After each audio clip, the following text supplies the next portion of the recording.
some of you may need to use your voice, so, do we have a form? Okay. Call this meeting, the Hampton Roads Transportation Accountability Commission to meeting on June 20th, 2019. Looking for approval for the agenda. Move second. Second. All in favor, signify by saying aye. Aye. All opposed, nay. Any abstentions? Okay. Go on to public comment. Do we have any public speaking comments? I do not. Are there any members of the public that wish to come forward and speak that might have found us in the dark when they came in earlier? I see none. Okay, seeing none, we'll move on to number 4, Chairman's comments. And I'd like to take a moment, rather than have any comments at this time, I'd like to take a moment to have a moment of quiet for Virginia Beach and everything that Virginia Beach has gone through. And you know, we support you, our community supports you. We know you've been through some tough, hard times, and we just want to tell you how grateful we are for your leadership, your ability, your protection of your citizens, and how you were shining light through a very, very tough time. And we support you 100%. And thank you, and I tell you the outpouring of support from our region, our neighbors, has been overwhelming and uplifting. Thank you. Thank you. I can just have a moment of silence for everyone we lost in Virginia Beach, those poor souls.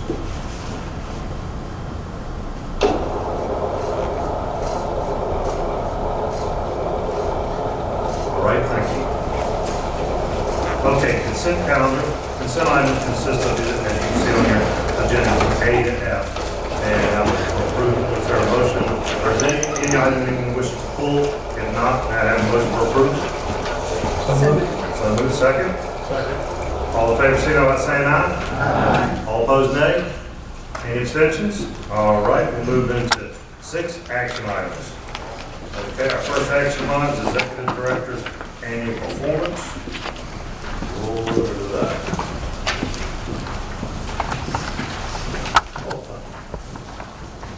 Okay. We looked at, took a survey from everyone as far as Kevin's performance this year, and Kevin's performance came in very high, as it has in the past, and what he's done for our community and our commission, and we're looking to give Kevin a 3% cost of living COLA for his hard work this year. Also, I'd like to say I appreciate all the work you've done with me as chair and all the dedicated service, the time in and out, day and night. Doesn't matter when I call him, as y'all know, a lot of y'all call Kevin at different times of the day, and he's done an excellent job. The financial impact, there'll be a $7,711 combination direct fiscal impact in relation to the action item for a 3% COLA for all commission staff. The 3% COLA cost is included in the FY 2020 budget. So if I could read the motion is that the commission approves the personnel committee recommendation of a 3% cost of living adjustment for all commission staff currently employed and approved in the annual performance evaluation report of the executive director and the extension of the executive director's employment agreement term to December 31st, 2026. And the commission's authorized the chair, Hrtac chair, to execute and deliver the amendment to the executive director's employment agreement reflecting the cost of living adjustment and the extension of the employment terms. May I have a motion? Yes, sir. Mr. Chair, first, before I make a motion, I'd just like to tell a quick little story for members in this room. Obviously, Kevin and his staff were a great help to me when we were putting together the deal that we were all able to come together on the Hampton Roads Bridgestone. But a little story about Kevin that I think sums up the great job he and his staff are doing, why we need to keep him, is, especially for anybody in this room who's ever been a small business person or built a house, he was telling me a story about when we were doing the 64 expansion on the peninsula, that on Fridays, when bills are submitted, goes over the records, he goes over all receipts, make sure everything's fine, make sure everybody and everything that's being bought goes towards these projects, nothing else. And in one instance, I think he questioned the contractor about a couple of things that just to make certain he understood exactly what was going on. So in this motion, it's not just a cost of living adjustment, it is the money that Kevin and his staff have saved the citizens of the Commonwealth of Virginia. These projects are coming in on time, on delivery. The citizenry has great confidence in what we've achieved and what we are going to achieve going forward because of this hard work and this hard-working staff. And so with that, Mr. Chairman, I'd like to second the motion for the cost of living adjustment for Kevin Page. Going to make the motion.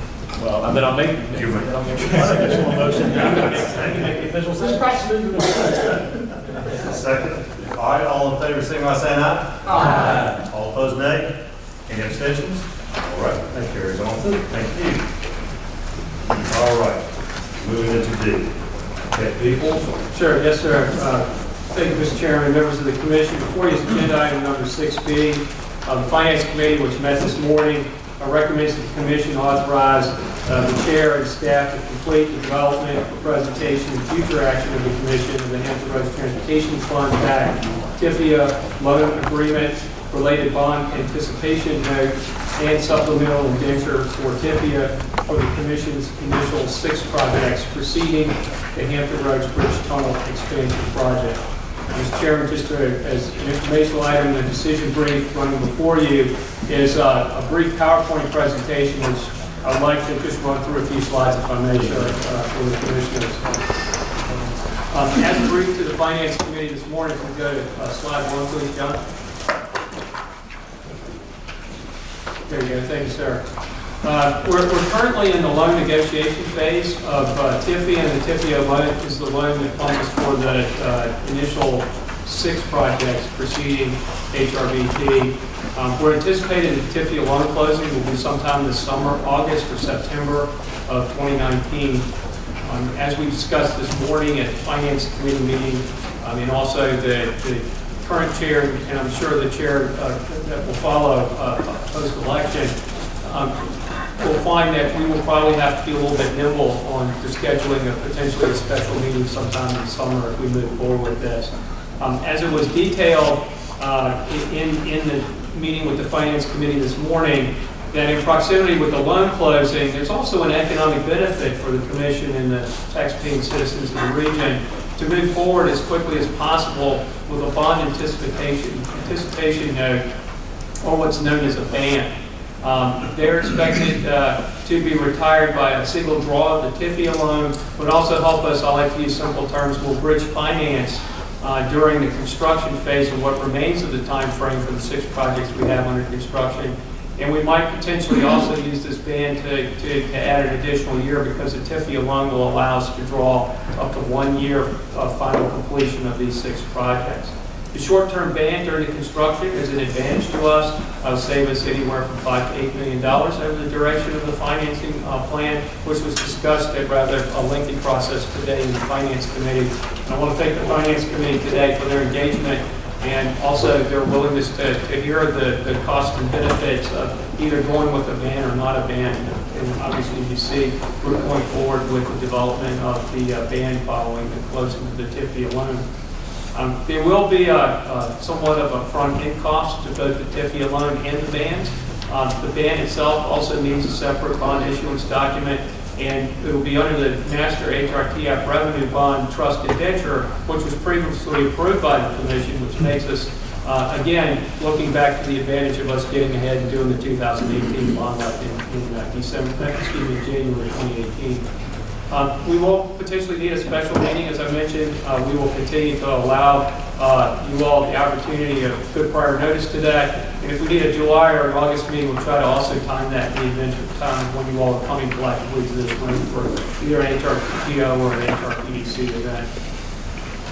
So I'll move to the next slide, please. John, thank you. So just in summary, at today's meeting, we're looking for an approval to move forward with the development of the debt documents. The understanding to the commissioners here around the table today that your action is giving us the opportunity to move forward with the finalization of those documents. We're not far enough in the maturity of those documents at the federal level to bring them before you today for plenary authority. So we'll be coming back to you in transparency of government for a final review of those final documents, and also moving forward with that authorization at that time to engage in them. The June to July time frame We will be, again, working forward with the preparation of those documents once we receive your authority to move ahead. And also we'll be receiving and evaluating pricing from the underwriters pool as we move forward. We do have a qualification process that we will go through on that effort. I want to be clear about that as to how we move forward. We have a pool of underwriters that were established through a competitive procurement process on the 2018 bond black. It also has a lifetime through December of this year, so we take advantage of that procurement moving forward. Again, we'll be moving back to you all for final approval of the debt documents and also approval of band underwriters and any other essential authorizations necessary. We'll be working in concert with bond counsel, general counsel, and both sides of PFM that we use both for investment advice and also our debt management and financial advice moving forward. Again, we'll issue the band sometime in the August, September timeframe, but that will follow the execution of the TIFIA loan. Next slide, please, John. We ask, when you want to ask a question? So when we looked at the ban, PFM explained today, earlier this morning to the Finance Committee, how those processes will move forward in that evaluation. We asked them for an initial evaluation back in the day. I like to say that with now Frank Wagner with us here today. Good to see you, sir. Senator Wagner, thank you for all your time and effort working with us. The Finance Committee, under his leadership, drove us to make sure that that evaluation was done on a timely basis and also to show that there was an economic benefit to doing a ban to bridge finances through the construction. The valuation will lock in on a TIFIA loan value and percentage rate today, use the ban which allows us to use those takedown for reinvest it, and then also roll those the costs of the ban into the TIFIA, and not have to exercise a TIFIA until up to a year after construction is completed. But we lock into today's rates, which are very advantageous for Hrtac to move forward as quickly as possible before we see a change in those rates. We went back to PFM and asked them again to be more mature and current on their analysis, which they did for us. They did a great presentation today before the Finance Committee. And it will show again that the bands on a very conservative side will have a cost savings to us of $5 to $8 million of benefit over the length of the TIFIA loan itself over the lifetime of that as you amortize it out versus having no ban in the process at all. So I'll be happy to answer any questions this time, Mr. Chairman, before we read the suggested motions. Sure. Yeah, I'm not totally familiar with some of the things you're talking about, just for kind of a Reader's Digest version of what you said. So the ban, I can see where it's saving, I guess, is on because we lock in the interest, is what they estimate about $8 million. So the ban itself, though, is that required because when we get the $460 million loans that we're going through for the TIFIA will not be ready for the time when construction starts? No, sir.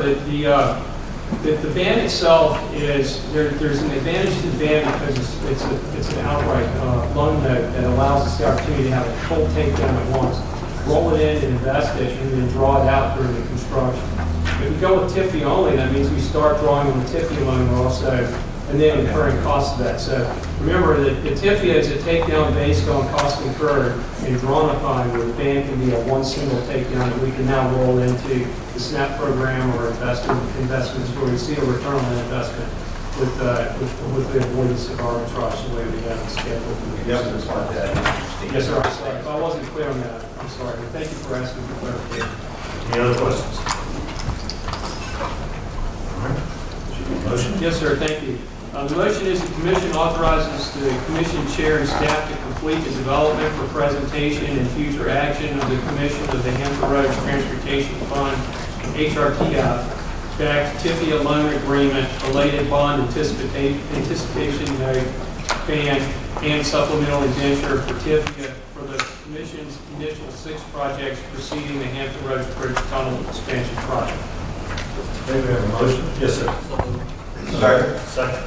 All right, all in favor, say by saying aye. Aye. All opposed, nay. Any abstentions? All right, carry on. All right, thank you, sir. Agenda action item 6C is before you. As we said at the last commission's regular meeting, that as you all endorsed the debt management plan, that we'll be coming back on a project-by-project and effort-by-effort basis as the debt management plan matured to the level of needing board action. So as we just took action here as a commission on the 6 previous to HRBT projects, we're now looking for authorization under the Hrtac debt management plan financing for HRBP. In concert with the Finance Committee, recommends that the Commission advance the TIFIA loan application through the submission of a TIFIA letter of interest for the Commission's Hampton Roads Bridge Tunnel Expansion Project, and for the Commission to authorize the Executive Director to submit a letter of interest and work within the Commission's adopted FY 2020 administrative and project development budget, once adopted by the Commission, which it has, to advance payment of the TIFIA loan application and pay TIFIA legal, counsel, and financial advisor fees that are identified in that budget. Any questions? Yes, sir. Thank you. I'll read the motion. The motion is the Commission authorizes the Executive Director to develop and submit the TIFIA letter of interest for the Commission's I-64 Hampton Roads Bridge Tunnel Expansion Project, and authorizes the Executive Director to work within the Commission's FY 2020 annual administrative and project development budget to advance payment of the TIFIA loan application and pay TIFIA legal counsel and financial advisor fees. Mr. Chairman. All right, we have a motion on the floor. So moved. So moved. Second. Second. All in favor, signify by saying aye. Aye. All opposed, nay. Any abstentions? All right, move on to D. Thanks, sir. Before you is agenda action item 6D, in which is an amendment to Hrtac Statement of Investment Policy. This morning at the Finance Committee, Mr. Chair, the Finance Committee was fully briefed by PFM on their proposed changes to the Hrtac approved and amended Statement of Investment Policy. The Finance Committee recommends that the Commission adopt the proposed amendment to the Hrtac investment policy. And in doing so, this will bring continuity of investment thresholds, especially when it comes to how rating agencies are treating the investments, and also how our investment policy has color cut and clarity to allow us to move forward in a consecutive manner. So, Mr. Chairman, I'll turn it floor back over to you for any comments and discussion. Any discussions? All right, seeing none, go ahead and read the motion. Yes, sir. The motion is the Commission adopts the proposed amendment to the Hrtac Statement of Investment Policy. May I have a first? So moved. Second? Second. All in favor, signify by saying aye. Aye. All opposed, nay. Any abstentions? All right. E, and E is the elections officers for chair and vice chair, and nominating committee met. I'm chair of the nominating committee, and we met, and we're going to recommend for chair and vice chair this year. Chair, we're going to recommend Mayor Johnson, and vice chair, we're going to recommend Mayor Tuck. And before we get into bringing the nomination to the floor, I want to turn it over to Tom to read bylaws and Okay. Yes, sir. So under the bylaws, the commission members will serve in the offices of chair and vice chair elected annually at this meeting. Persons elected must be voting members. In accordance with the bylaws, the chair appointed the nominating committee. These reiterate one by one. We will take the elections of each office separately. He will open nominations from the floor for each office. Further nominations may be made by any member. They do not need to be seconded. If a member desires to make the nomination, he or she would make the motion. And then after the nominating period is closed, the chair will repeat all the nominations in the order they were received. If there's only one nominee, the chair may use the commission's voice voting procedures unless a member requests roll call voting. If there are multiple nominees, roll call voting will be used for each nominee, proceeding in the order in which the nominations were made. When a nominee receives the requisite votes, he or she shall have been elected, and voting on further nominees discontinued. Okay, thank you, Tom. All right, we'll do chair first, and committee recommends Mayor Johnson as chair. Are there anyone else who wish to put any names in the hat for chair? Move the nominations be closed, Mr. Chairman. Thank you. Nomination be closed. Okay. Now, we can go with a voice vote. All in favor of Mayor Johnson chair this year, Hrtac, say aye. Aye. All opposed, nay. Any abstentions? Okay. Vice chairman this year is Mayor Tuck. Do I hear any other one in the room that would like to put their name in the hat? Move the nominations be closed, Mr. Chairman. Nomination be closed. All right. All in favor for Mayor Tuck to be vice chair, say aye. Aye. All opposed, nay. Any abstentions? All right.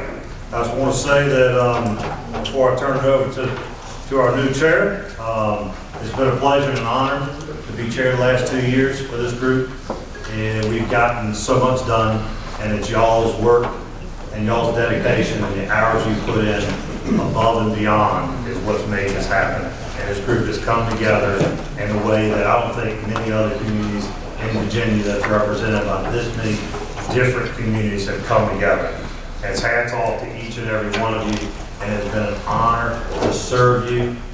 I wish I could stay longer, but the bylaws say I can't.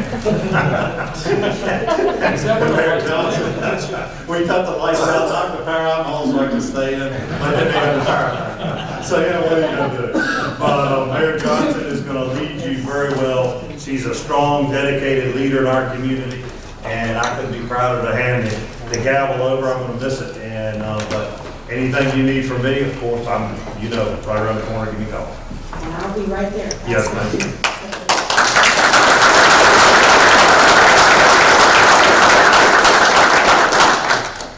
Well, thank you very much for your trust, and I hope to live up to everything that our chair has set a very, very high bar for everyone. And I look forward to serving with you as well, sir. At this point, we'll move to F, which we will look at our HTAC meeting schedule, 6F, and we'll be discussion about the dates and not the approval of those dates. Second. We have a motion and a second. All in favor, say aye. Aye. Any opposed? Thank you very much. And at this point in our meeting, Mr. Page? Yes, thank you. Madam Chair, I'd like to call Mr. Frank Wagner from the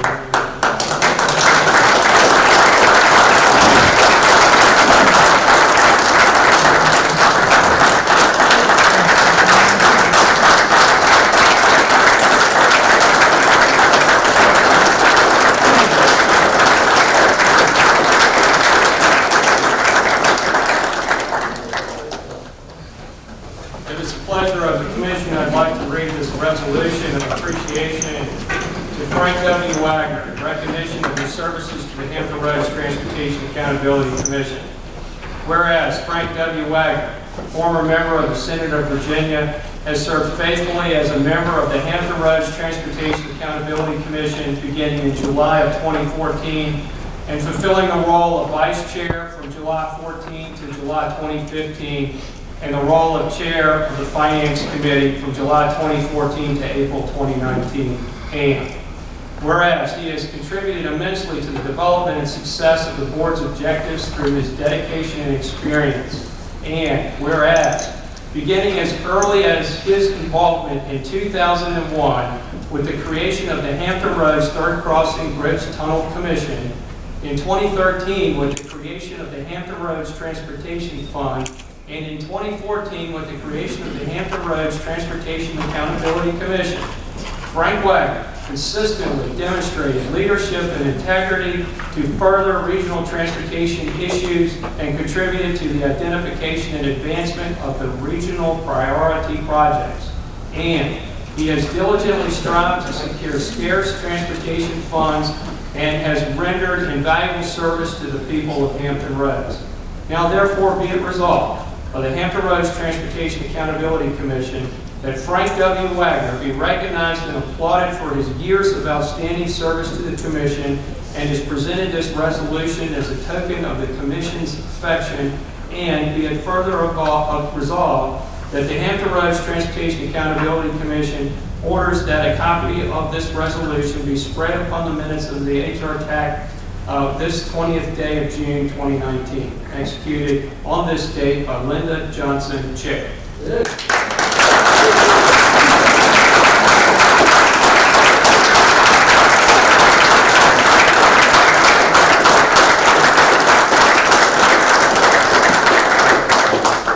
Thank you. The chairwoman has given me the opportunity to say a few words. First, let me just say this. With regards to the unfortunate events that occurred in the city of Virginia Beach, I was just so proud of Mayor Dyer and how he handled that situation, and Dave, how the city staff did such a tremendous job.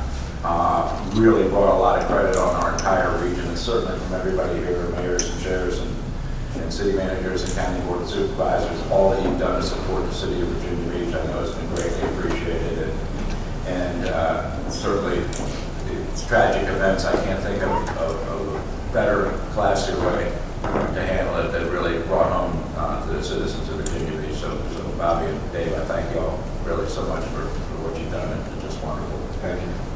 Secondly, this work on this committee only to the work that I did in the legislature in terms of the importance of the things that I think I've done.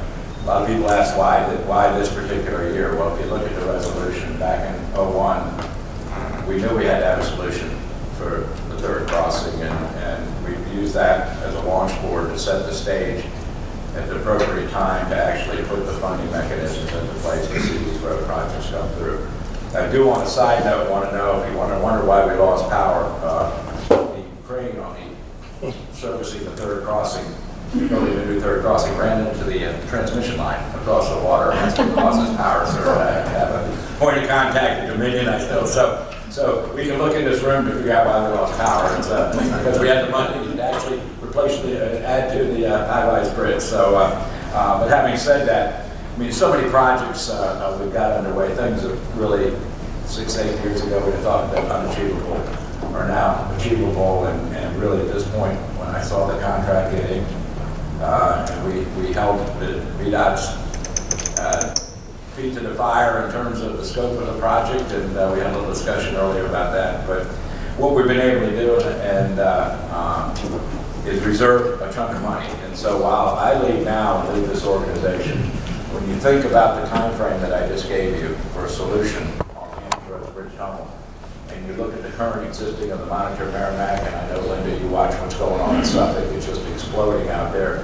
This work is really just beginning, and it's up to future members to figure out, do we have enough money, and what moves do we have to make in the future to continue to see this, because the planning and that work needs to start today, and there is money today to start that. But again, between TPO and this organization, you've got to define what's going to be next, and you got to get it started now. Otherwise, we're going to run into this phase where we're going to stop. And on behalf of the citizens of Hampton Roads, we can't stop. And I can stop, and I'm going to. But I want to leave you a message that I hope those that fill in for us continue the momentum. And I think we've set a standard, and we certainly have accomplished things that, quite frankly, Northern Virginia are envious of, because of the way we restricted the use of the money and how we focus the money on critical projects. So it's been a real honor to do that. And if I look back and reflect on the time, I think the wisest move I made on behalf of this organization was not carrying the legislation created or the funding stream. The wisest move I ever made was selecting this gentleman to run this organization. Kevin has been, I can't say enough good words about how wonderful he is, how he's dug into everything. Quite frankly, he just voted on the TIFIA loan package. Would never happen, I can assure you. Look at the out there for the tenacity of this gentleman over here. I mentioned about $300 million. If you want to say for a judicious look at all the bridges and tunnels that might be associated with that, and I'm looking at my friends at VDOT right now, and eventually, have them say, well, perhaps some of those are our responsibility, which is reserve a chunk of money to continue the planning process. And so as I leave, I know it's in great hands because he did a great job, but from the inception, when Mayor Krasnoff, the first chairman, basically said, Frank, you understand, and set this organization up, and to where we are today, I consider it one of the best legacies that I've left on behalf of 48 years of the General Assembly. So Thank you all very, very much for this.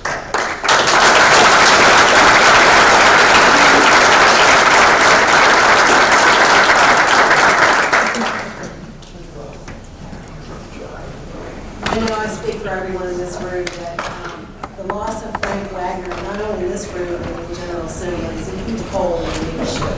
And we'll work hard to try to make it right. We have another special recognition this afternoon. Mr. Page? Yes, thank you, Madam Chair. For the commissioners, I'd like to read a resolution of appreciation to Michael Hippel. Mr. Hippel, please stand, come to the podium, so to speak. Whereas Michael J. Hippel, member of the James City County Board of Supervisors, has served faithfully as fulfilling the role of chair of the Hunter Roads Transportation Accountability Commission beginning July 2017 to July 2019, and whereas he has contributed immensely to the development and success of the board's objectives through his dedication and experience, and as the commission's third chair, he demonstrated leadership and integrity to further regional transportation issues, and he contributed to the advancement of the regional priority projects, including the development and execution of the project administration and funding agreement for the I-64 Hampton Roads Bridge Tunnel project that will fund the delivery of the largest single transportation asset in the history of the Commonwealth of Virginia. And whereas he has diligently strived to secure scarce transportation funds and has rendered invaluable service to the people of Hampton Roads. Now therefore be it resolved by the Hampton Roads Transportation Accountability Commission that Michael J. Hippel be recognized and applauded for his 2 years of service as chair of the commission and has presented this resolution as token of the commission's affection. And be it further resolved that the Hampton Roads Transportation Accountability Commission orders that a copy of the resolution be spread upon the minutes of the Transportation Accountability Commission this 20th day of June 2019. Congratulations.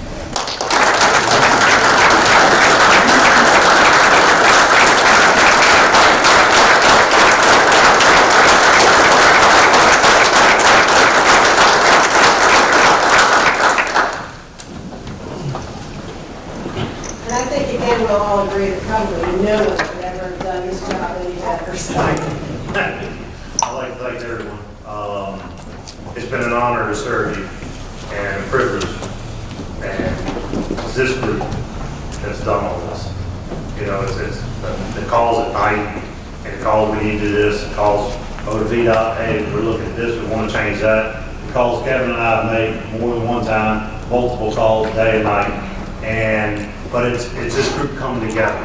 And it's amazing what you've been able to accomplish by coming together.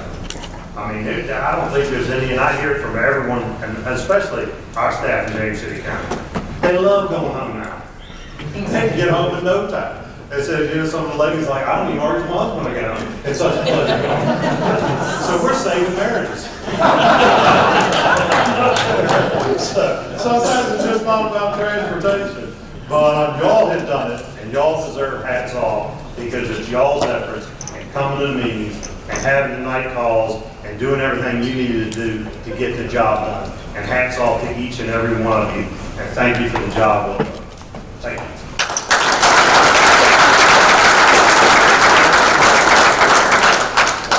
I know it was hard for you to do. It was. At this time, if you look into your packet, we have some information items. You've got the financial report. We have the VDOT Hrtac project updates, and we have the date of our next meeting, which is September 19th. Commissioner Britchard has an update you'd like to provide, Madam Chair. Oh, absolutely. Yes. Please do. Yeah. Late breaking news.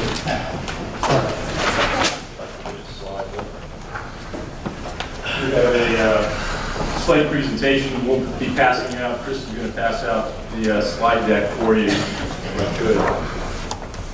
So I thank you for the opportunity to be able to speak before you on the Hampton Roads Regional Network Operational Study. I think if you recall back in December, there was some discussion about the expansion of the Hampton Roads Bridge Tunnel, as well as its effect on the overall managed lane facilities that the TPO had previously endorsed.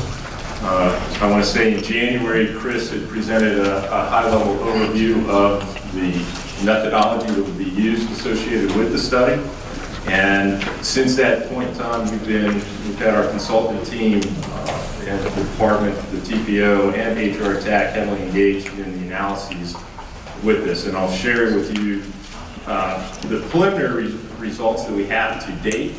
And as we go through this, what I'd say is, I'm going to start by saying that the first 3 slides, I want to just highlight that it's certainly a recognition that the region has moved forward with significant investments in regional projects to improve the quality of life here in Hampton Roads. And certainly being a Hampton Roads resident, I think I will share with you that I'm very happy to see some of the results that are going to come out of this. So this first slide, if I can.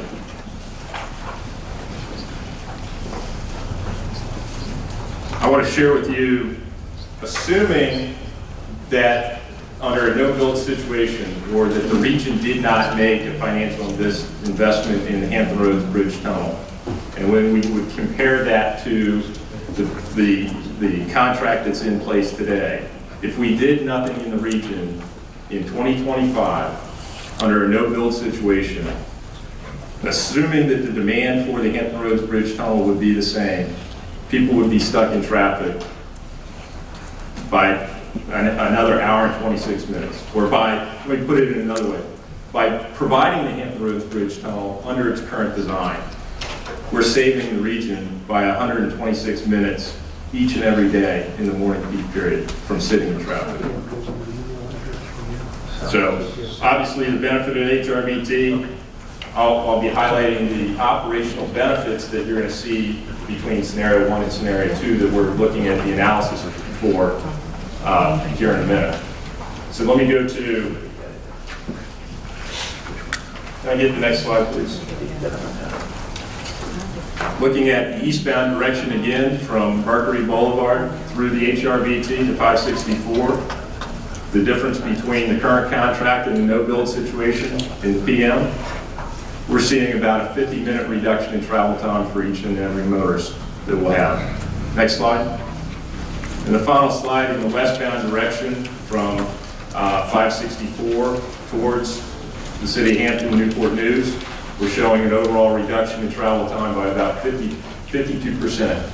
And that's for the people that are traveling in our proposed general purpose lanes. Next slide. So let me reorient you to the overall project as a whole that I'm presenting to you today. Since we were developing the project, there was a clear recognition that the region has not looked at the managed lanes as a system or a network of facilities. What I mean by that is we've looked at the independent utility of high-rise bridge, that of HRBT, but never looked at how the system would operate if I was a motorist traveling from Hampton all the way through to Bowers Hill. What would that look like? So the purpose of the study was really to look at how the system is going to perform in 2025 when all the major projects in the region are going to be in service. And this is to the part of the operational analysis that we're proposing, or that we have underway right now, is looking to inform you all on the decisions that need to be made associated with the master tolling agreement that is in front of the Hampton Roads within Hrtac, as well as the region as a whole. So what this is approximately 40 miles in length of a system. We're looking at it in 2025. That's the opening year for HRBT. What I'm going to say is, as we go through this, and I'll go from Hampton all the way through Bowers Hill, what we have, scenario 1 is what we have in place today. What that means is segment 3 being the HRBT. What we had proposed prior to January was the HRBT would be a hot facility 3. In other words, to be able to travel free of charge through the HRBT, we would need three individuals. That legislation has since changed that would afford the opportunity to create that as a hot 2 network, and I'll get into that in a little bit. As we come through, segment 1, which you see is the reversible lanes that are currently there. We have a segment 2B that you have down, which is 264 to 464, which is currently an HOV facility. And then segment 2B, which is your high-rise bridge. currently a managed lane for HOT, HOT 2.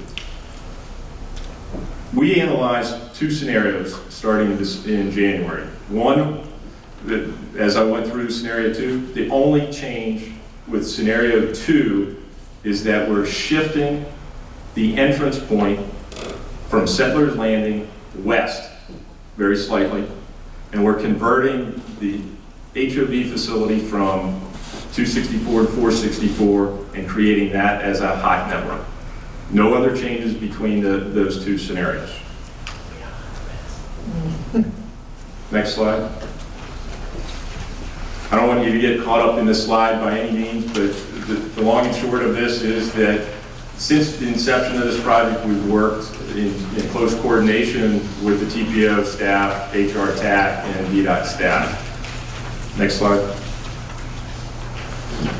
So let me share with you some of the results of the operational analysis. Let me take you through the corridor, and then I'm going to take you through specific segments.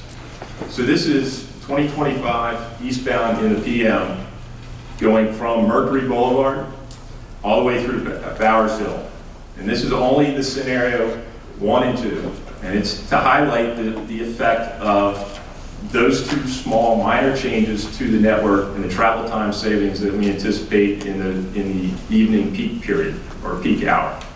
What we see right here is simply by making some operational improvements, and I'll talk about each one of these, we have a travel time savings in Hampton of almost 50 minutes and almost a overall travel time savings for someone traveling that 40 miles of 60 minutes.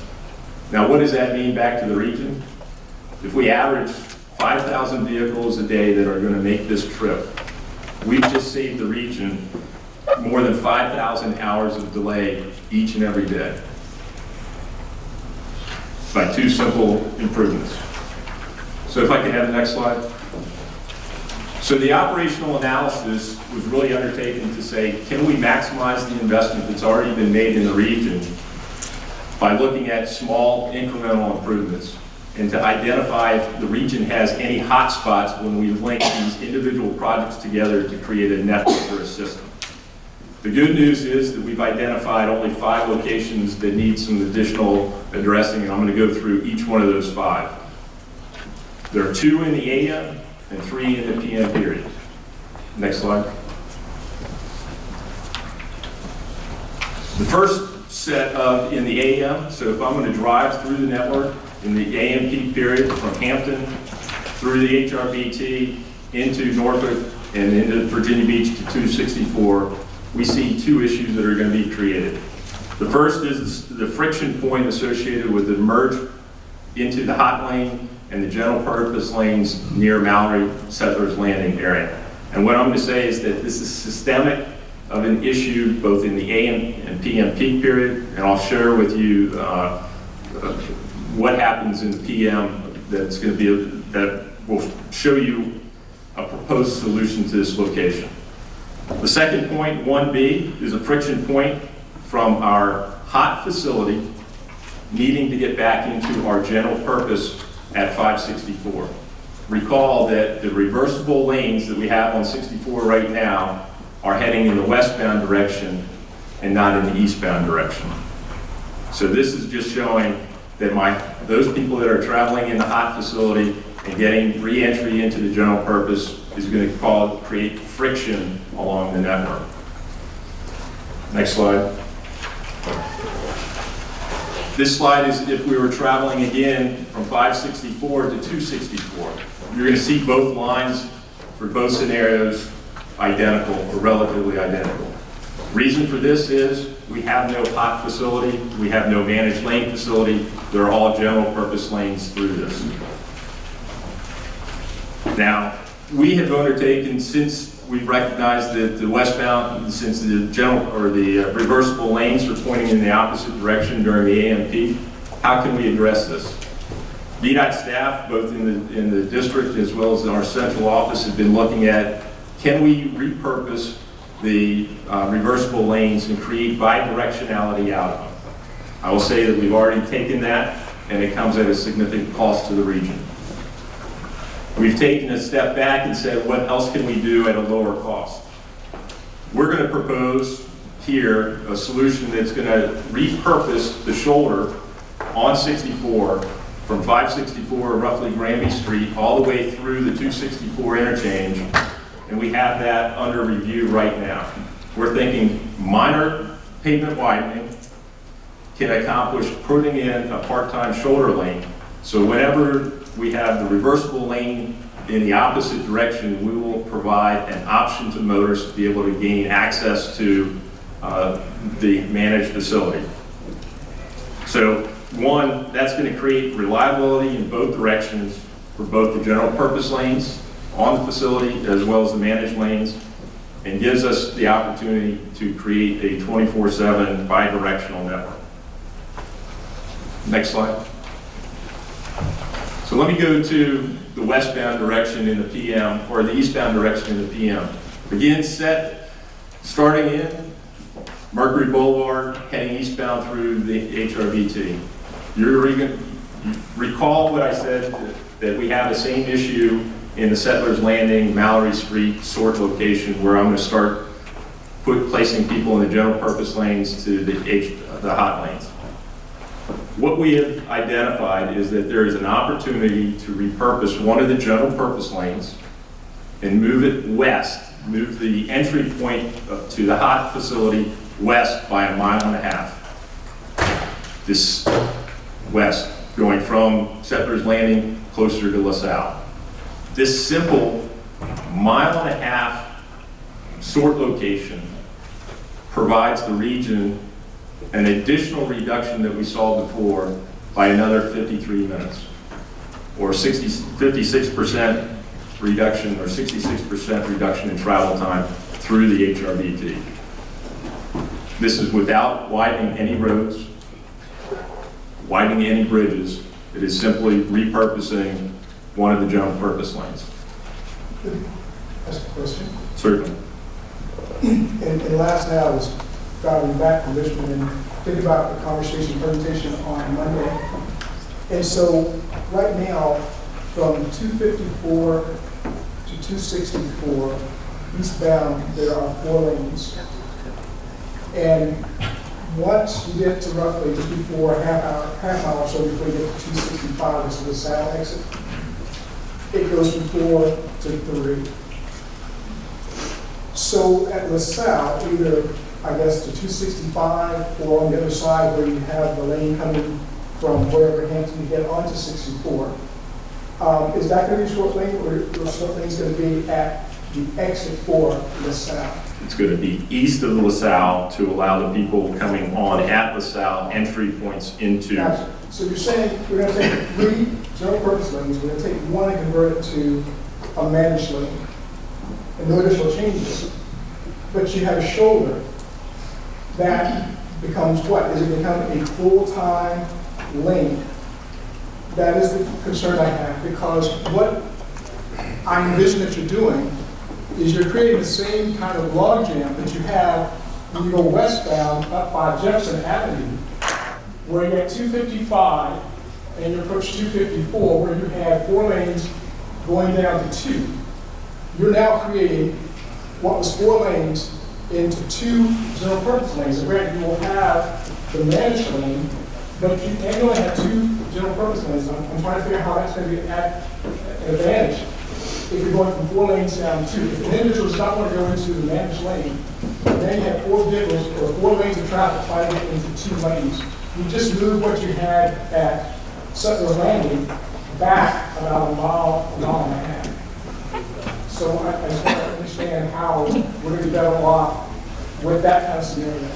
And part of this is, part of the modeling takes into that consideration that we're necking it down from 4 lanes prior to LaSalle, creating 3 lanes through that interchange, and creates a sort location, not necessarily right directly at that interchange, but between there and further down.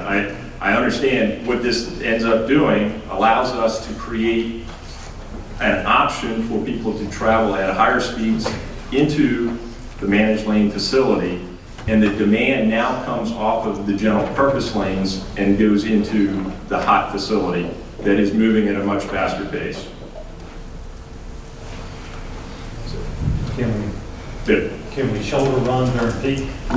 We are looking, part of Monday's conversation was we are looking at opportunities that would exist to either allow for a part-time shoulder lane for a general purpose period, and whether that would meet federal highway design criteria without widening a bridge, and if we do need to touch the bridges along there, what that cost would be. We know that as we were migrating through the HRBT procurement process and the finite amount of funds that were available, we did identify that in order to provide another GP lane that far back, we were looking at a financial investment of roughly $350 million.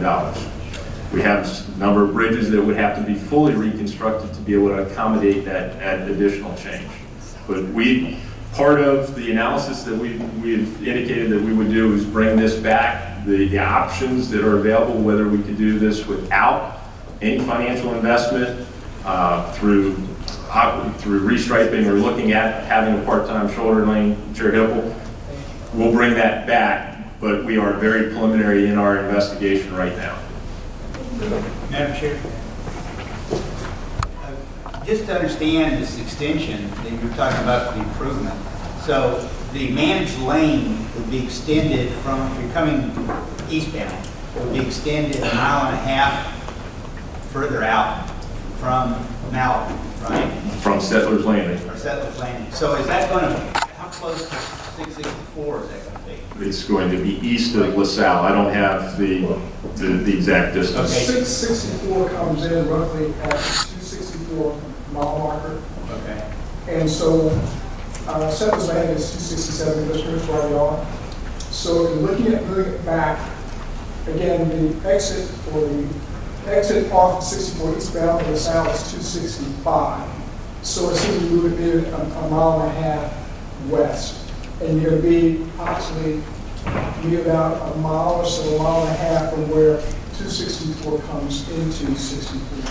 Or so where 664 comes into So is the managed lane going to be in the center, or is it going to be on the outside? It would be on the left side.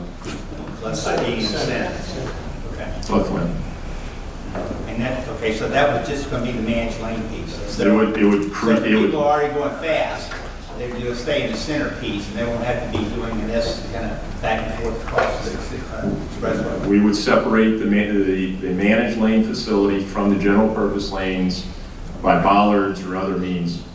So if you move this back 1.5 miles, well, obviously you got to have warning signs even further out to let them know that that's where the managed lanes are, right? Correct.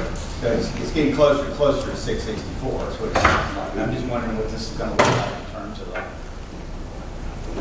kind of a sign overload and everybody be able to manage. And also, they did this in D.C., if I'm not mistaken, up in Northern Virginia, where they took a side lane and actually turned it. It was actually a pullover lane, and when they widened, I guess it was 395 going through the center there. They ran into a problem where people, all of a sudden those lanes were used, they would go pull over, and when they tried to pull over, I remember very vividly, this older gentleman got killed during that particular incident there because it was a full up lane at that time. They were using the X's and the green arrows and everything else, but you still got to pull over if there's an accident. That's a raised concern. Well, I think that's part of the design that we still have to go through to be able to accommodate emergency pullovers along the corridor, meet federal highway design standards. But currently, what we can do is accomplish a significant savings by relocating the sort location at nominal investment back to the region and save the region nearly an hour's worth of travel time through the HRBT for those people in the general purpose lanes. To me, there's also an equity issue. I heard you correctly. And if you're looking at on the south side, going from 564 to 264, he says if you use shoulder, if you add over that, That's correct. Okay, so you're adding something which might wind up being the shoulder lane or pull-off lane. We anticipate for that size, we're looking right now on preliminary 2 feet of pavement. Okay, all right. Well, yesterday, I was going through Richmond, and I got out 267. And I looked over the other side, because I'm trying to put all these things in perspective throughout the conversation and discussion today. And there was a vehicle that was stranded on the shoulder lane. Now, if you're talking about that being a lane that people can use during the course of peak time, then you got a car that's blocking that. You're down 2 lanes that you can use as your purpose, and you got the other type of lane.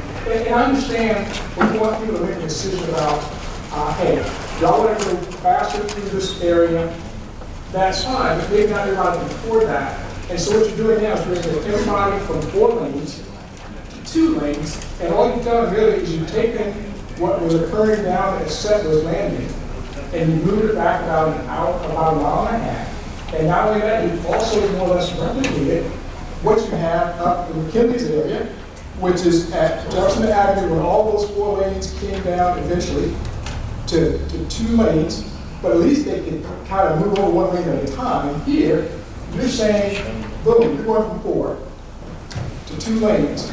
If you want to go through and not pay anything, and yeah, maybe it won't cost that much, but I'm just thinking about, we're not getting anything. We're giving up something, we're not getting anything. And I think that's how folks are going to look at it.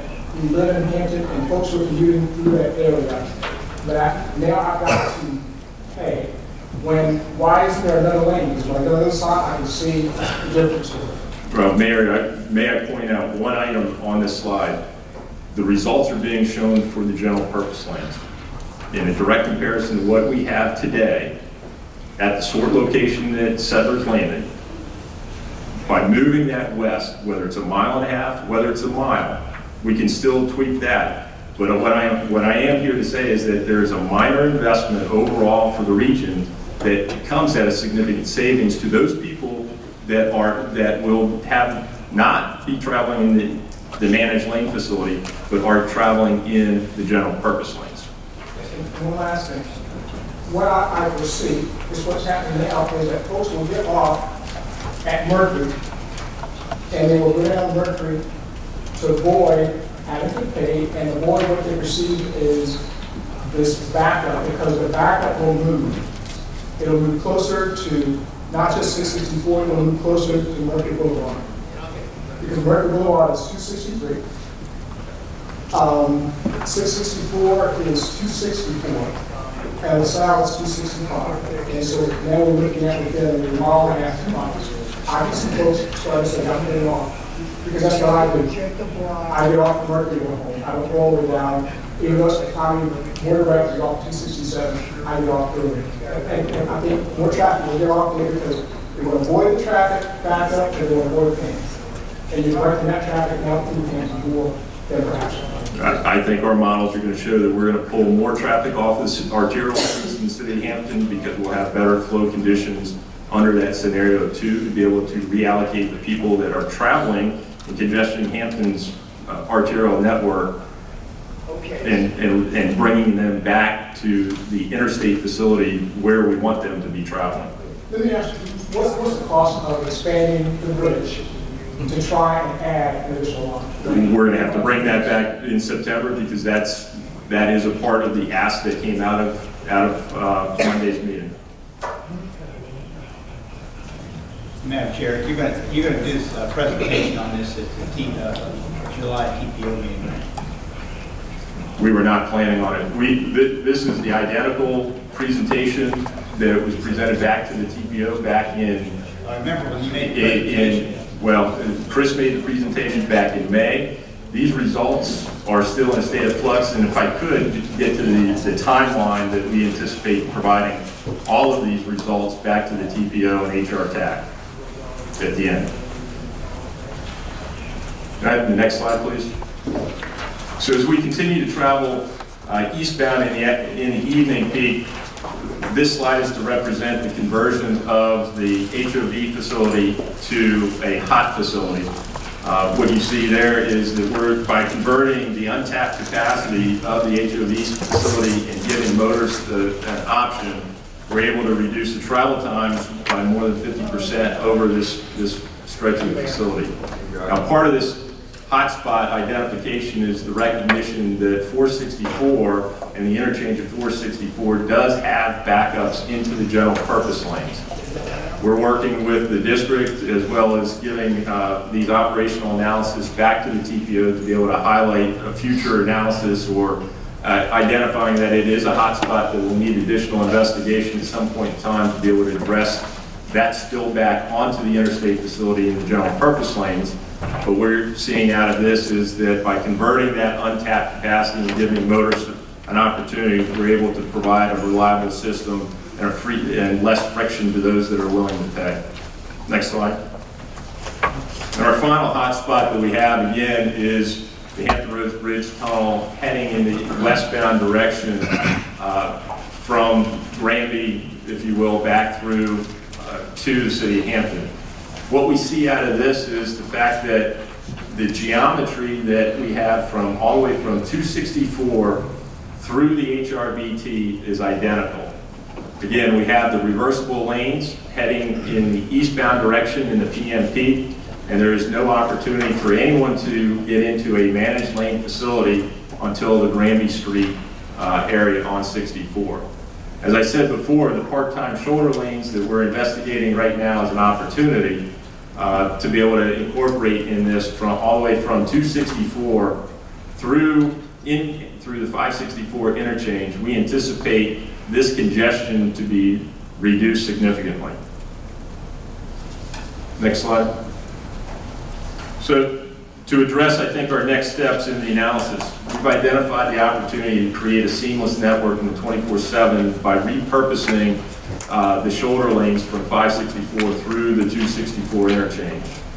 We've identified this as an opportunity. We will have the consultant start that modeling. In fact, they're starting the modeling now to be able to accomplish that.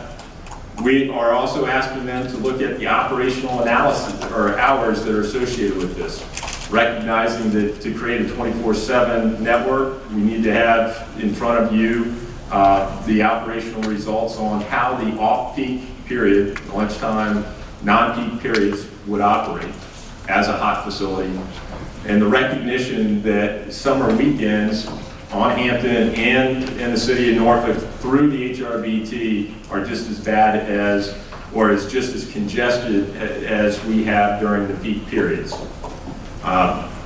Also recognizing for you all that this current scenario 1 and 2 has looked at having a hot HRBT, or an HRBT is a hot facility 3. When we started, that was part of the P3 legislation. That has since changed. So we will rerun these scenarios with either an all hot 2 facility and a hot 3 facility and bring those results back to you. What I would say is that if there are some additional considerations that the region would like to have analyzed between now and September, the department overall is more than happy to entertain those, bring those back to us, and see if we can incorporate those within the modeling efforts that we have. So our timeline is very aggressive. We want to bring these results back, the analysis results back at the September 19th, 2019 Hrtac meeting. What we would propose is to have a joint Hrtac TPO meeting at that same time to be able to review the results simultaneously, since many of your members are on both boards. During that same time, based upon those scenarios to be reviewed, we would have the traffic and revenue forecast available for review at that same time, and we're hoping that there would be regional decisions to be made in the November-December timeframe. Now, I've been asked, what are those questions that we need to have answered by Hrtac for the master tolling agreement? And the way I view this is that there are three items mainly that need to be reviewed. One is the hot network. Is it going to be a hot 2 or is it going to be a hot 3? You can also say, how are we going to address the weekend periods for the HRBT and the hot network? The hours of operation. Is it a 24/7 operation or is it peak period? If it's peak period, we're going to recommend that it's no less than 4 hours a day in each direction. And then, of course, what I had indicated is that the HOV facility, the untapped capacity between 264 and 464, whether or not that is converted from an HOV facility to a hot network. That will create a seamless network of managed lanes for more than 40 miles in this region. With that being said, Chairman? Any questions? Yeah, I just want to ask Kevin, this proposed timeline, is that what we talked about this morning as far as the timeline of the financial support? It would be tight. We'll have to work with DDOT to make sure that we're aligning ourselves appropriately. The other alignment that we need to think about as well, not only as the Hrtac Commission, but also the decisions of the TPO, is that we have to set the network as a region and agree to it, which I think is more of a planning process that Mr. Shepherd, you're in. And how those decisions are made can drive what scenarios we run through. Remember the 6 scenarios we started here at this commission level on the traffic and revenue. In following that is that we've got to make sure that we're ready for business when we open High Rocks Bridge Phase 1. So what we talked about this morning was TIFIA, toll revenues for HRBT.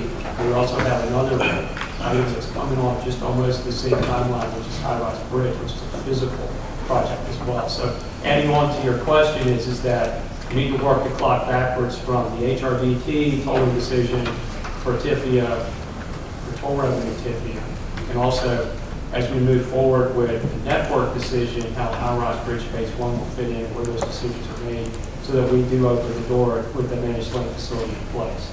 So we have two parallel fronts. One is under construction today, and the other one is about to be under construction. The funding program is very sensitive to your role in the finance committee. So we'll work very hard on that.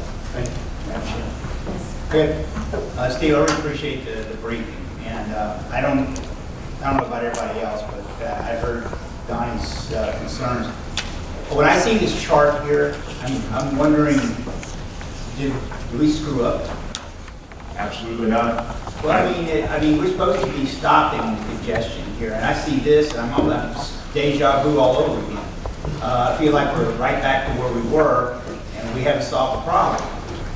Is the bridge was not wide enough? The intersections are, I just feel, I'm sitting here just now thinking, oh my goodness, okay, we've put a lot of money into this, we're doing I hear all the great things we're going to do, but I look at the analysis that's coming out, and there's things I know we've got to solve, but in my heart, I'm sitting there thinking, have we really solved the problem?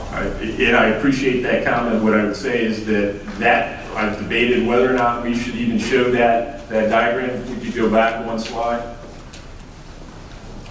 That, to most people sitting in this room, would look ominous, that we have not fixed it. What I'm going to tell you is that the differentiation between red, yellow, and green could be a matter of 50 to 100 vehicles an hour. What we need to do is focus on here. The focus needs to be creating a seamless and contiguous section of managed facilities to be able to allow people earlier access into the managed lanes at the Grammy Street entrance, to be able to get people out of the general purpose lanes and allow them earlier access into it. And I think you'll see something drastically different as we go through the part-time shoulder lane analysis that we have. These speeds that would be associated with this are in the 30-mile-an-hour range for a peak hour period. And I want to stress that this is the worst of the worst. This is not indicative of the entire peak period that we have. So what we're showing looks ominous at this point. If we did nothing, our speeds in this area would be in the neighborhood of 5 to 10 miles an hour. So I think we have a significant improvement that we've created, and we cured all the congestion. I think we'll see additional congestion relief with some minor recommended improvements by repurposing some of the general purpose lanes along this section.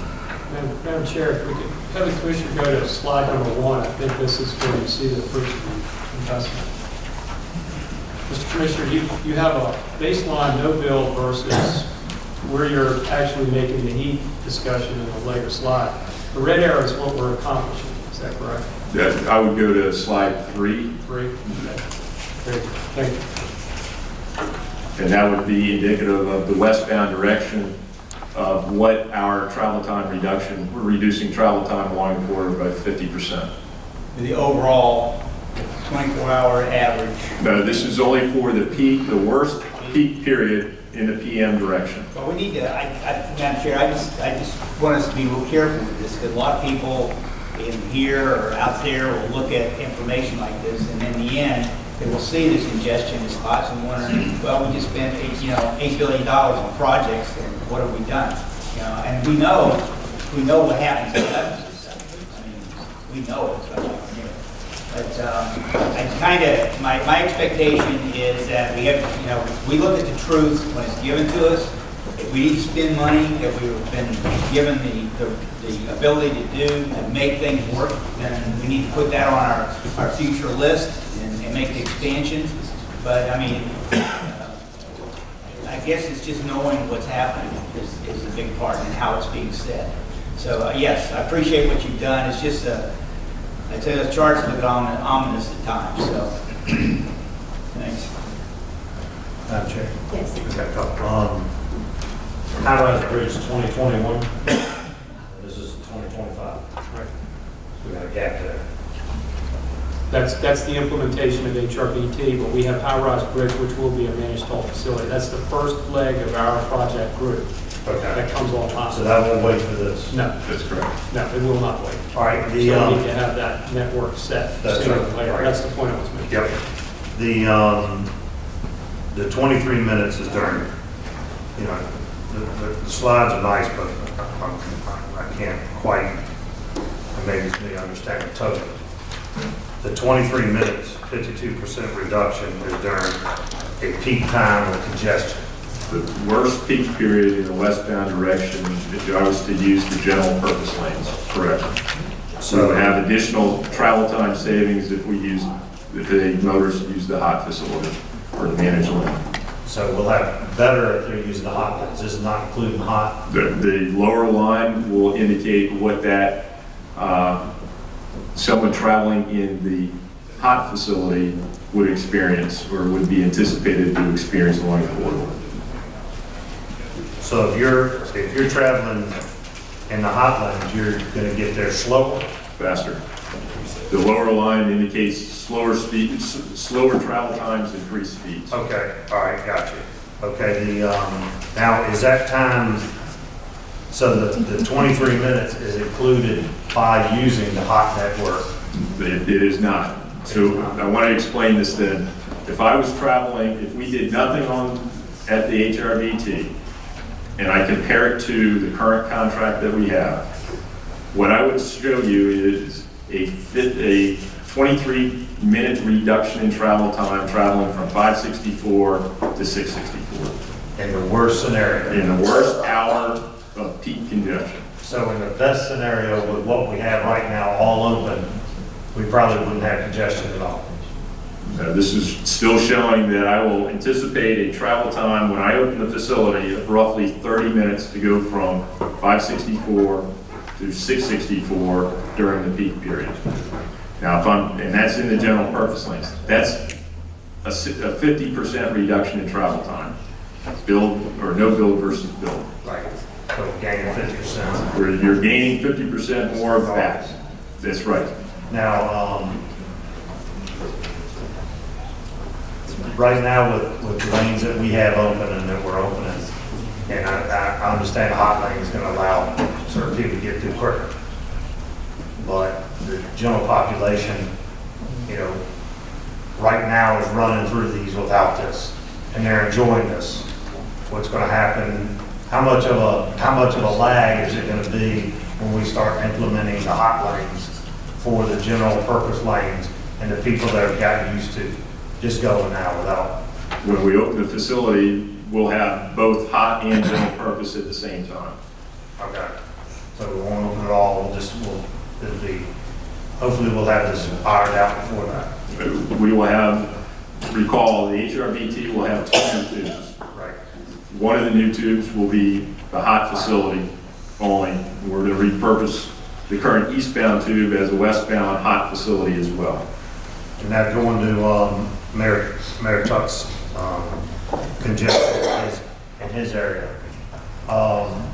So we'll get something as far as if we enlarge the bridge and what we need to do as far as the possible shoulder running in order to open up more multi-purpose than, so we have a, and even if we push that back down the road a little, it'll keep the congestion. I know where he's going, because that's the hottest congestion around up in our area. I think right there. I hate going through Hampton because of congestion. I love Hampton, but hate going through traffic. So it's not Hampton, it's a traffic problem. And what we've committed back to Hampton and Hrtac and the TPOs for September to bring back to the board what the cost would be, as well as what the design configuration would need to be able to accommodate an additional general purpose lane to be able to accomplish what the mayor has indicated today. But for today's purposes, we don't have that information available to you. We are working on that. We're looking at a host of items, both in the 564 to 264 range, as well as that from Granby Street all the way through to Settlers or LaSalle Avenue, on opportunities to be able to either repurpose a shoulder to be able to create additional traffic flow through there at a nominal cost, or frankly going back and adding a general purpose lane. We already know that some of those costs are already known, and I'll say again, at $350 million. And that was last year's cost estimate when we were looking at it. Does that cover that? Madam Chair, can I ask a quick question, if I may? The HRTPO is currently soliciting round 2 of Hrtac projects for their 2045 plan effort. If it pleases the commissioners here, which most of you sit on the HRTPO, I will work with Executive Director Crum to make sure that this piece of road that Mayor Tuck has spoken about today, and that potential improvement is something we put in as a nomination for consideration of future Hrtac projects for congestion relief. And have Mr. Crum go ahead and start working with the congestion relief aspect of this, to be understanding of that, because the 2045 update is steadily becoming before us, and we want to be marshaled and ready at the time in which that occurs, because as the Commission knows, the TPO sets the prioritization of the regional projects, and we have to have a congestion relief benefit that's assigned to the school. Thank you. Madam Chair. Thank you, Commissioner. Mr. Hall and Mr. Hrtac and other folks, Mr. Page, Mr. Crum, have been to Norfolk and sat with us, and so we're very appreciative for how diligent they've been in giving us information. One of the things that we've talked about there and then bring up here, it may be something to consider for the September meeting, is what you show. These graphs, while helpful, and I think we can interpret them, what I'm very sensitive to is when our vice mayor and mayor go to civic leagues, particularly in Willoughby, and have to show what's happening. Mayor Tuck's ability to explain where he is on what traffic and where they're traveling is fantastic. I don't know if I have that same level. And so for us, it would be very, very helpful, particularly if it's a consultant or whoever it's putting together, to kind of actively show if it's at Granby for us and how that approaches the tunnel. If we can see that, because to your point about these colors in public meetings and more, if we mire ourselves in kind of explaining what we're looking at, we're going to lose the preponderance of those meetings, because we're going to be mired in explaining what it looks like. So if there's an element or aspect for September that can be helpful in showing what demonstrably is happening in a way in which John and Jane Q. Public can fully understand, that would be very helpful for the city. So simpler vision. That would be very helpful. Try to take a look. Thank you. Thank you. Anyone else? If not, we thank you, sir, for that. And we will bring us to our next meeting, which is September 19th. And other than that, we're